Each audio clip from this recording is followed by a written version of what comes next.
जय हिंद दोस्तों, कैसे हैं आप सब। आई होप आप लोग अच्छा ही होंगे। और चलिए आज हम लोग इंटीग्रेशन का क्वेश्चन, इंटीग्रेशन बाय पार्ट्स का कुछ क्वेश्चन हम लोग कर रहे हैं। ठीक है, तो इस क्वेश्चन को करने से पहले एक छोटा सा फॉर्मूला है ना, या थ्योरम कह सकते हैं, इसको हम लोग देखते हैं। देखिए एक क्वेश्चन ये है, एक थ्योरम छोटा सा है ना। क्या है थ्योरम? इंटीग्रेशन यदि e to the power x रहा और अंदर में e to the power x है, तो यदि यहाँ f ऑफ x रहा, ठीक है, और प्लस यहाँ इसी का डिफ्रेंशिएशन रहा और ये dx रहा, तो इसका क्या होता है, इसका फार्मूला क्या होता है? इसका फार्मूला हो जाएगा e to the power x और इंटू एफ ऑफ x और प्लस c, ये हो जाएगा आंसर। ठीक है, लेकिन ये कैसे हुआ इसको हम लोग थोड़ा सा प्रूफ करते हैं, है ना। यानी देखिए, यानी ये क्वेश्चन कैसा है, देखिए क्वेश्चन यदि इंटीग्रेशन रहा e to the power x और यहाँ रहा x प्लस, यदि यहाँ रहा x प्लस 1, तो हम लोग इसको डायरेक्ट ये dx, तो यह क्या कर सकते हैं बताइए। तो ध्यान दीजिएगा, यहाँ जो चीज़ रहेगा उसी का डिफरेंशिएशन यदि यहाँ प्लस के बाद अवेलेबल है तो उसका डायरेक्ट आंसर हो जाएगा e to the power x into x plus c. ये आप लिख सकते हैं इस थ्योरम के मदद से। इस थ्योरम को पहले प्रूफ करेंगे, इसके बाद हम लोग देखेंगे। देखिए, और इस तरह का भी क्वेश्चन हो सकता है, यदि आपका क्वेश्चन रहा e to the power x, अब ब्रैकेट क्लोज, ऊपर में रहा क्या, यहाँ रहा log x और प्लस के बाद यहाँ जो चीज़ है ना उसी का डिफरेंशिएशन यदि यहाँ रहा, तो आपका आंसर डायरेक्ट क्या हो जाएगा, आपका आंसर डायरेक्ट हो जाएगा। देखिए यहाँ log x है ना, और log x का डिफरेंशिएशन क्या होता है, 1/x होता है कि नहीं होता है, होता है ना। तो इसका डायरेक्ट आंसर लिख सकते हैं e to the power x into log x और प्लस c, है ना। और एक एग्जांपल देते हैं, यदि आपके पास e to the power x है और यहाँ साइन x है, क्या है, साइन x और प्लस कॉस x है और ये dx, इसका फॉर्मूला क्या होगा डायरेक्ट। देखिए साइन x है ना, तो साइन x का डिफरेंशिएशन क्या होता है, साइन x का डिफरेंशिएशन होता है कॉस x, है ना। तो हम लोग लिख सकते हैं e to the power x और इंटू ये हो जाएगा आपका साइन x और प्लस c, ये हो गया आंसर, है ना। तो ये कैसे होता है इसको हम लोग थोड़ा सा देख लेते हैं, इसको हम लोग प्रूव करते हैं। यहाँ देख रहे हैं ना theorem, e to the power x into bracket close F of x plus F dash x, that means F dash मतलब एक बार डेरिवेटिव हो चुका है। तो यानी इसको हम लोग डिफ्रेंशिएशन करके, डिफ्रेंशिएशन बोल रहे हैं, इसको इंटीग्रेशन कैसे करेंगे, जो कि मेरा ये आएगा, है ना। तो चलिए हम लोग इसको प्रूफ करते हैं। देखिए इंटीग्रेशन क्या लिखा हुआ है, e to the power x bracket close F of x और प्लस एफ डैश x और यहाँ dx, क्लियर है। तो हम लोग लिख सकते हैं क्या हो जाएगा, क्या, इसको अंदर ले जाएंगे, अंदर ले जाएंगे मतलब e to the power x और ये हो जाएगा एफ ऑफ x हो गया और प्लस, और यहाँ dx है ना, तो dx इसको दे दीजिए, इसको दे देंगे मतलब dx हो गया, या i इक्वल्स टू, और ये इसके साथ चला जाएगा प्लस, ये इंटीग्रेशन भी हो जाएगा, integration e to the power x और इंटू एफ डैश x और ये dx। चलिए यहाँ तक हो गया होगा, यहाँ तक समझ गए क्या किए, e to the power x था उसको क्या किए, अंदर कर दिए, है ना। और इंटीग्रेशन एक बार इसमें भी होगा और एक बार इसमें भी, इंटीग्रेशन को भी बांट दिए, है ना। अब चलिए इसको आगे देखते हैं। अब इसको क्या करेंगे, इसको इंटीग्रेशन बाय पार्ट्स में इसको तोड़ेंगे, है ना। इंटीग्रेशन बाय पार्ट्स क्या होता है, देखिए इंटीग्रेशन बाय पार्ट्स क्या होता है, आई लेट एक फार्मूला हम लोग पढ़े थे, आई लेट, तो आई मीन्स क्या है, इनवर्स ट्रिगोनोमेट्री फंक्शन, एल से क्या होता है लॉगरिथम फंक्शन, और ए से क्या होता है एल्जेब्रिक फंक्शन, टी से क्या होता है ट्रिगोनोमेट्रिक फंक्शन, और लास्ट में ई से क्या होता है एक्सपोनेंशियल फंक्शन, है ना। तो यहाँ देख पा रहे हैं यहाँ एक्सपोनेंशियल फंक्शन है, तो हम लोगों का एक्सपोनेंशियल फंक्शन लास्ट यानी सेकंड फंक्शन होगा, है ना। तो ये हम लोगों का सेकंड फंक्शन हो जाएगा और ये हम लोगों का फर्स्ट फंक्शन हो जाएगा एफ ऑफ एक्स। तो फर्स्ट फंक्शन को हम लोग बाहर निकालते हैं, तो हो जाएगा एफ ऑफ एक्स बाहर निकलेगा, integration e to the power x और ये dx होगा, और यहाँ क्या होता है माइनस होता है ना, यहाँ माइनस हो जाएगा और यहाँ ब्रैकेट और ये इंटीग्रेशन, जिसको बाहर किए हैं उसी को डिफ्रेंशिएशन कर दीजिए एक बार। चलिए यहाँ हम लोग कैपिटल ब्रैकेट का यूज़ करेंगे, यहाँ स्मॉल ब्रैकेट, और एफ डैश एक्स को क्या कर रहे हैं, डिफ्रेंशिएट कर रहे हैं, है ना। और इसके बाद हो जाएगा इंटीग्रेशन, जिसको इंटीग्रेशन किए हैं उसी को इंटीग्रेशन करना पड़ेगा, e to the power x हो गया और ये dx हो गया, फिर ये कैपिटल ब्रैकेट बाहर में dx, है ना। और यहाँ प्लस के बाद इधर क्या है प्लस, इसको रहने दीजिए, इसको हम लोग इंटीग्रेशन बाय पार्ट्स में अप्लाई नहीं करेंगे, है ना, इसको रहने देते हैं। तो यह क्या हो जाएगा e to the power x और इंटू यानी एफ डैश x और ये dx, ये रहा। अब यहाँ देखिए i इक्वल्स टू ये हो जाएगा आपका F of x e to the power x का इंटीग्रेशन तो यही होगा, और माइनस यहाँ देखिए ये कैपिटल ब्रैकेट यहाँ क्या हो जाएगा इंटीग्रेशन, इसका डेरिवेटिव करेंगे तो एफ डैश एक्स हो गया और e to the power x का डेरिवेटिव इंटीग्रेशन होगा e to the power x, है ना। यहाँ तक तो हो गया काम, और ये वाला डी एक्स अंदर जाएगा तो ये डी एक्स हो गया। चलिए इस ब्रैकेट को भी ओपन कर देते हैं, यहाँ तक हो गया। और प्लस यहाँ देखिए क्या है e to the power x और इंटू एफ डैश एक्स और ये डी एक्स। क्लियर है। चलिए ये इधर का बात है। अब देखिए ये क्या है, ये देखिए F dash X into E to the power x और ये डी एक्स, तो ये और ये तो कट जाएगा ना, क्योंकि ये माइनस में है और ये प्लस में है, क्योंकि दोनों समान है ना। तो ये कट जाएगा, तो ये क्या हो जाएगा आई इक्वल्स टू हम लोगों का हो जाएगा E to the power x और यानी क्या हो जाएगा और प्लस नहीं ई टू द पावर एक्स और एफ ऑफ एक्स और प्लस सी हो गया आंसर। चलिए यही प्रूफ करना था ना, देखिए ये प्रूफ हो गया, समझ गया ना। तो हम लोग क्या करेंगे, कभी भी इस तरह का क्वेश्चन को सॉल्व करेंगे ना, तो क्वेश्चन को सॉल्व करने के लिए ये वाला प्रॉपर्टीज को हम लोग क्या करेंगे, यानी हम लोग अप्लाई कर देंगे, हम लोगों का क्वेश्चन सॉल्व हो जाएगा। तो चलिए इससे रिलेटेड एक दो को क्वेश्चन को सॉल्व करते हैं। चलिए आप इसका स्क्रीनशॉट ले लीजिए। चलिए यहाँ देखिए ये क्वेश्चन है एक, यहाँ क्वेश्चन में कहा गया है क्या, I equals to E to the power x into tan inverse x plus 1/1 plus x square. तो यहाँ हम लोग देख पा रहे हैं क्या, यहाँ टेन इनवर्स है और टेन इनवर्स का डेरिवेटिव क्या होता है बताइए, तो इसका डिफरेंशिएशन होता है 1 प्लस एक्स स्क्वायर, हो जाएगा ना।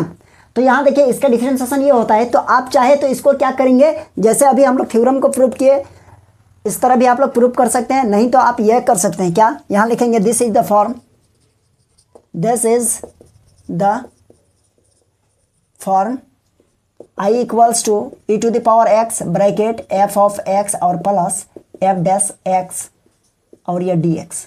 तो इसका फार्मूला क्या, ये वाला होता है ना, तो दिस इज द फॉर्म कर दिया और इसके बाद हम लोग डायरेक्ट लिखेंगे e to the power x और इंटू यहाँ हो जाएगा आपका टेन इनवर्स एक्स प्लस सी इंटीग्रेशन, ये हो गया आंसर। ठीक है, तो डायरेक्ट आप यहाँ भी कर सकते हैं, कोई दिक्कत नहीं है। अगर आप चाहे तो इसको अंदर ले जाके फिर इंटीग्रेशन बाय पार्ट्स में कीजिएगा तो भी आपका काम हो जाएगा, कोई दिक्कत नहीं है। जैसे अभी हम लोग क्या किए, थ्योरम को अभी हम लोग प्रूफ किए, है ना। तो आप इस हिसाब से भी काम कर सकते हैं, या फिर इसको अंदर ले जाइए और फिर इसको इंटीग्रेशन बाय पार्ट्स में तोड़िए, दोनों का काम हो जाएगा, है ना। तो चलिए फिर अगर इसी तरह का क्वेश्चन रहा, ये क्वेश्चन एक रहा, दूसरा क्वेश्चन यदि आई इक्वल्स टू, ध्यान दीजिएगा थोड़ा सा, यदि ई टू द पावर एक्स है और यहाँ 1/x है ना, और यहाँ माइनस है और 1/x स्क्वायर है और ये dx है, तो बताइए क्या होगा। तो आपको यहाँ देखना होगा क्या, यदि 1/x है और यहाँ क्या है, यहाँ है आपका क्या माइनस 1/x स्क्वायर, है ना। तो लेकिन हम लोग तो फॉर्मूला पढ़े हैं क्या प्लस में, लेकिन यहाँ आपका क्या है माइनस है ना। तो इसको थोड़ा सा अरेंजमेंट भी करना पड़ेगा। जैसे आई इक्वल्स टू हम लोग लिखेंगे e to the power x, bracket ले लेंगे क्या, चलिए इसको मिडिल ब्रैकेट ले लेते हैं। यहाँ हो जाएगा 1/x और प्लस माइनस 1/x स्क्वायर, ये लिख सकते हैं कि नहीं, क्यों, क्योंकि ये माइनस को यहाँ कर दिया और यहाँ प्लस दे दिया, जैसे ही ये आएगा माइनस हो जाएगा ना। और एक बात यहाँ 1/x का यानी डिफ्रेंसिएशन कीजिएगा तो -1/x स्क्वायर होगा। अब देखिए यह परफेक्ट अरेंजमेंट हो गया है, 1/x का डेरिवेटिव -1/x स्क्वायर होगा। अब हम लोग ये कह सकते हैं, यानी ये इस फॉर्म में है ना। तो इस फॉर्म में है तो क्या होगा, देखिए तो हम लोग यहाँ लिखेंगे दिस इज द फॉर्म, यहाँ पर लिखिएगा दिस इज द फॉर्म ऐसे। आप चाहे तो यहाँ इक्वल में भी लिख दीजिए e to the power x और e to the f of x plus c, है ना। तो यहाँ भी हम लोग यही लिखेंगे, यहाँ लिखेंगे क्या, दिस इज द फॉर्म क्या है, integration e to the power x bracket F of x और प्लस एफ डैश एक्स और ये डी एक्स और equals to E to the power x और into F of x plus c, ये होता है ना। तो हम लोग यहाँ लिखेंगे इसका क्या होगा, तो इसका हो जाएगा आई इक्वल्स टू, देखिए क्या होगा, e to the power x, यहाँ हो जाएगा E to the power x और इंटू 1/x और प्लस सी। आप चाहे तो इसको लिख सकते हैं ई टू द पावर एक्स और नीचे एक्स और प्लस सी, हो गया आंसर। ठीक है, तो चलिए यहाँ तक समझ गए होंगे आप लोग। चलिए आप इसका स्क्रीनशॉट ले लीजिए। चलिए ये क्वेश्चन देखिए, ये क्वेश्चन में क्या कहा गया है, e to the power x into sec x और ब्रैकेट क्लोज है 1 + 10x, है ना। तो यहाँ भी वही चीज़ देखना होगा। देखिए यहाँ अगर ब्रैकेट के अंदर में देखें तो क्या होगा, देखिए अगर इसको डेरिवेटिव करेंगे तो ये तो नहीं आने वाला है, तो यहाँ क्या है, थोड़ा सा अरेंज करना पड़ेगा। हम लोग अक्सर ये देखते थे क्या, यदि यहाँ पर है, यदि यहाँ पर क्या है, यदि यहाँ पर जो भी रहेगा उसी का डेरिवेटिव प्लस के बाद होना चाहिए, है ना। तो हो सकता है कभी ये आगे यहाँ वाला चीज़ को यहाँ लिख दे और यहाँ वाला चीज़ को यहाँ लिख दे, तो इसको भी आप थोड़ा सा अरेंजमेंट कर दीजिएगा। जैसे कभी कभी आपको ये देखने को मिलेगा, यदि यहाँ है ना, और यहाँ लिखा हुआ है कि sine x plus cos x, ऐसा क्वेश्चन है। अब क्या लिखिएगा इसका आंसर, अगर आप देखिए साइन एक्स का क्या होगा, तो ये हो जाएगा, है ना। तो माइनस साइन एक्स है, तो माइनस साइन एक्स का क्या हो जाएगा, तो माइनस कॉस एक्स। ये तो फिर नहीं बैठ रहा है, तो इसको थोड़ा सा अरेंज कर दीजिए। कैसे, ई टू द पावर एक्स और यहाँ कॉस को आगे लिखिए, कॉस एक्स और माइनस यहाँ साइन एक्स और ये डी एक्स। लेकिन यहाँ माइनस यहाँ भी अरेंज नहीं हुआ, फिर और एक स्टेप में e to the power x middle bracket यहाँ लिखिएगा कॉस एक्स और प्लस इसको हम माइनस साइन एक्स लिख सकते हैं। चलिए कोई दिक्कत नहीं है। अब बताइए यहाँ क्या हो जाएगा, बताइए यहाँ जो चीज़ है उसका डेरिवेटिव ये माइनस साइन एक्स होता है कि नहीं होता है, होता है ना। तो आप इसका आंसर लिख सकते हैं ई टू द पावर एक्स और इंटू यहाँ लिखेंगे कॉस एक्स और प्लस सी, है ना। क्यों, हम लोग उस फार्मूला को क्या करेंगे, बगल में हम लोग मेंशन कर देंगे। तो ये काम आप लोगों को करना पड़ेगा, ये छोटा छोटा काम, ये थोड़ा सा आप लोगों को सोचना पड़ेगा, है ना। जैसे इस क्वेश्चन में देखिए, हम लोग इस क्वेश्चन में क्या सोचेंगे अभी देखिए यहाँ तो होने वाला है नहीं, बाहर में क्या है, बाहर में सिर्फ और सिर्फ ई टू द पावर एक्स बचना चाहिए। लेकिन यहाँ एक चीज़ है, देखिए क्या है, सेक एक्स है। तो ये क्या कर रहा है, इसको अंदर ले जाइए। तो अंदर ले जाएंगे मतलब क्या हो जाएगा, यहाँ लिखिएगा सॉल्व। चलिए सॉल्व हो गया, और e to the power x into sec x और अंदर में है 1 प्लस टेन एक्स है और ये D X. Clear, I equals to हो जाएगा E to the power x और यहाँ देख रहे हैं ना सेक एक्स, इसको अंदर ले जाएंगे ब्रैकेट के अंदर। तो ये 1 के साथ हो जाएगा, तो हो जाएगा आपका सेक एक्स और प्लस यहाँ हो जाएगा आपका सेक एक्स और इंटू ये हो जाएगा आपका टेन एक्स और ये डी एक्स। क्लियर है। अब ये बताइए सेक एक्स का इंटीग्रेशन, सेक एक्स का डिफरेंशिएशन क्या होता है, बताइए। इसका डिफरेंशिएशन यही होता है ना। अब देखिए क्या है, परफेक्ट अरेंजमेंट हो गया। तो हम लोग लिखेंगे क्या, this is the form, this is the form, क्या है form, I equals to integrate e to the power x है, e to the power x और यहाँ एफ ऑफ एक्स और प्लस एफ डैश एक्स और ये डी एक्स और equals to क्या होगा, e to the power x f of x और प्लस सी, यही होता है ना फॉर्म। अब इसी फॉर्म में हम लोग इसको लिखेंगे, आई इक्वल्स टू क्या होगा, e to the power x और इंटू यहाँ हो जाएगा आपका सेक एक्स, है ना, और प्लस सी। चलिए यहाँ तक। अगर इसको फिर इंटीग्रेशन बाय पार्ट्स में करते तो कैसे होता है, चलिए यहाँ भाई बता देते हैं। ये कीजिएगा, कोई दिक्कत नहीं है, यहाँ तक आंसर हो गया, ठीक है। यदि कोई कहेगा कि हम ये दोनों लाइन को नहीं लिखना चाहेंगे, हम डायरेक्ट यहाँ इंटीग्रेशन बाय पार्ट्स अप्लाई करेंगे, तो अप्लाई कीजिए। आपका थोड़ा 2-3 स्टेप क्या हो जाएगा, ज़्यादा हो जाएगा, लंबा हो जाएगा, है ना। ये शॉर्टकट करने के लिए है ना, ये वाला थ्योरम को दिया गया था, ये वाला थ्योरम को, है ना। जैसे इस फॉर्म में रहेगा तो हम लोग ऐसा लिख सकते हैं। अगर आप लंबा करके बनाना चाहते हैं तो क्या आपको कोई थोड़े रोकने वाला है, और लंबा करके बनाइएगा तो ज़्यादा नंबर क्या है, जितना नंबर है वही मिलेगा। तो यहाँ देखिए आपको टाइम भी बचाना है, तो इसके लिए आप ये वाला फॉर्मूला को अप्लाई कीजिएगा, ठीक है। तो चलिए, आई होप आप लोगों को इस टाइप का क्वेश्चन समझ में आ गया होगा। तो चलिए हम लोग फिर मिलेंगे नेक्स्ट क्लास में, आज के लिए यहीं तक रहने देते हैं।